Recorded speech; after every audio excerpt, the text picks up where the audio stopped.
Pour terminer de répondre à notre problématique, nous allons dans un troisième et dernier temps nous intéresser aux caractéristiques de l'ordre social et politique ainsi que l'ordre militaire post-révolutionnaire. D'abord, dans une première sous-partie, voyons un petit peu quel est le nouvel ordre social et politique.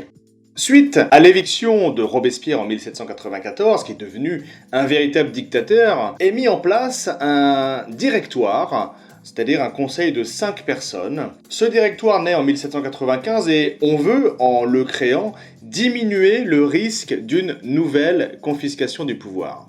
Ce directoire doit, en plus d'affirmer les acquis et les principes de la Révolution, lutter fermement contre les mouvements monarchistes et jacobins, qui, d'un côté comme de l'autre, sont extrêmement dangereux pour l'avenir révolutionnaire. Mais ce directoire, on doit le dire, est assez fragile, chancelant. Preuve en est, le 18 Brumaire, soit le 9 novembre 1799, le général Napoléon Bonaparte, aidé du général Murat et de ses soldats, renverse ce directoire.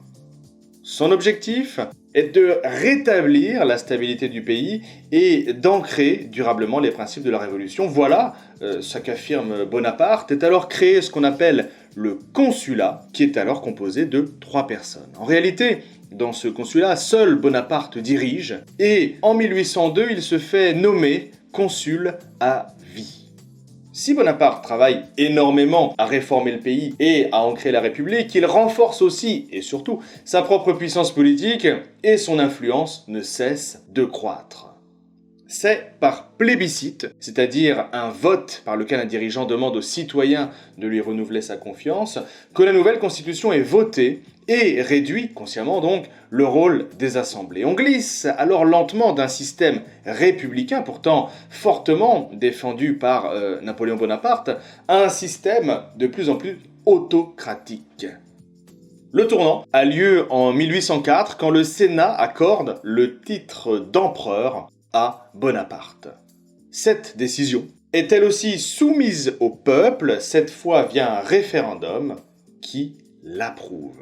C'est ainsi que Bonaparte devient ainsi celui qu'on appelle maintenant Napoléon Ier.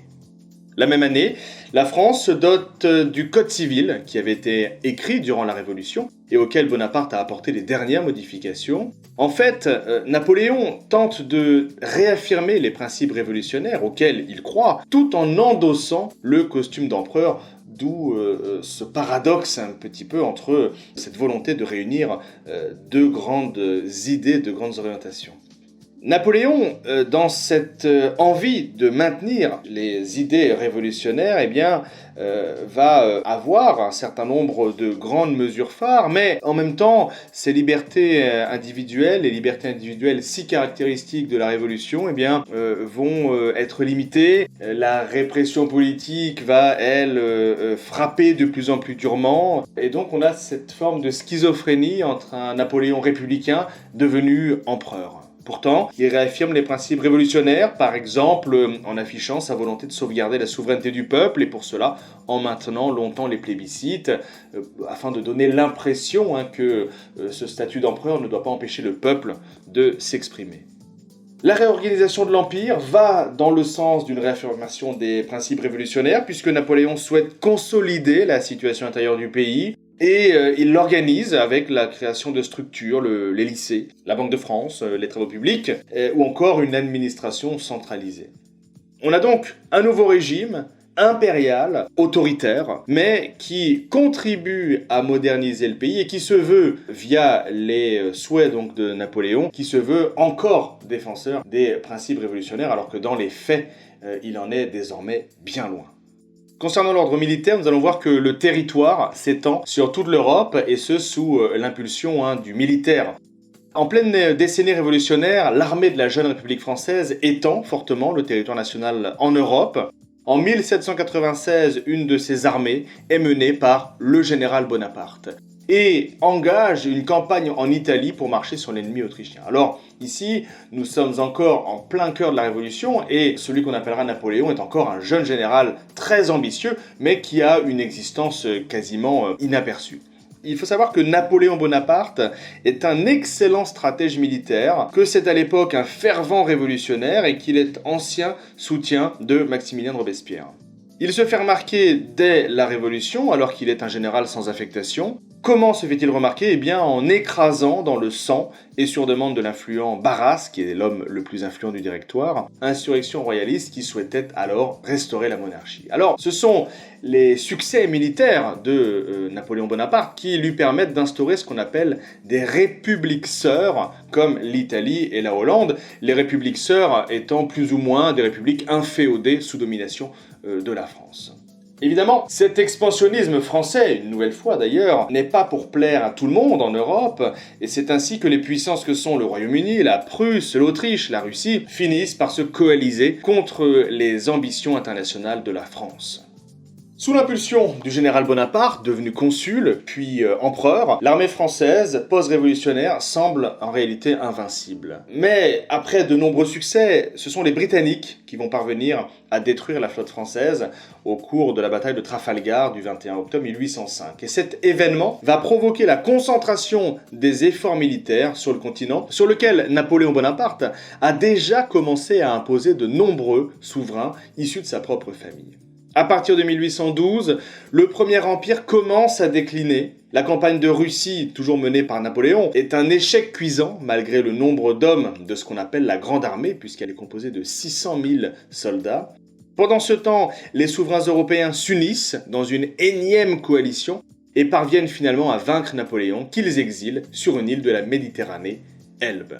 Mais Napoléon parvient à s'échapper, dans des conditions qui sont extrêmement surprenantes, et reprend le pouvoir durant 100 jours. Il parvient durant ces 100 jours à évincer le roi Louis XVIII qui avait été placé pour le remplacer, mais il est de nouveau défait, vaincu à Waterloo, déchu, puis exilé au beau milieu de l'océan Atlantique à Sainte-Hélène, où il meurt en 1821. C'est la fin du régime impérial. Dès 1815, l'Europe se réorganise durant un vaste congrès, qu'on appelle le Congrès de Vienne. Quant à la France, après ses 26 ans de bouleversement, elle voit ses bases contemporaines bien ancrées.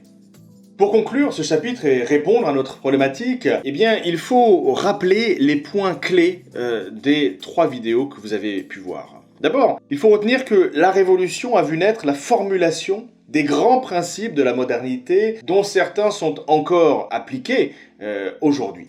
Il faut ensuite avoir en tête que la décennie révolutionnaire a voulu fermement unir la nation, une nation désormais souveraine, autour de ces grands principes de liberté, d'égalité, mais aussi de fraternité. Troisième point à retenir, durant cette période de changement, les conflits, les débats sont extrêmement nombreux, avec d'ailleurs au cœur des sujets abordés l'affirmation de la souveraineté nationale, celle du peuple, la mise en cause de la souveraineté royale, mais aussi où on a une redéfinition de la place de l'Église et une redéfinition du rôle de la France à l'échelle européenne et mondiale. Quatrième point à retenir, cette période voit de nombreux acteurs s'illustrer, des personnes, que ce soit les représentants de la nation, les sans-culottes, les députés, des hommes et des femmes qui sont prêts à tout pour défendre leurs idéaux, que ce soit un Robespierre, fervent révolutionnaire qui sombre dans la dictature, ou une Charlotte Corday qui finit par être perçue comme une sanglante meurtrière. Enfin, comprenez bien que l'établissement par Napoléon Bonaparte d'un ordre politique autoritaire conserve néanmoins certains principes de la Révolution et contribue à la diffusion de ces principes en Europe et à poser les bases d'une France moderne.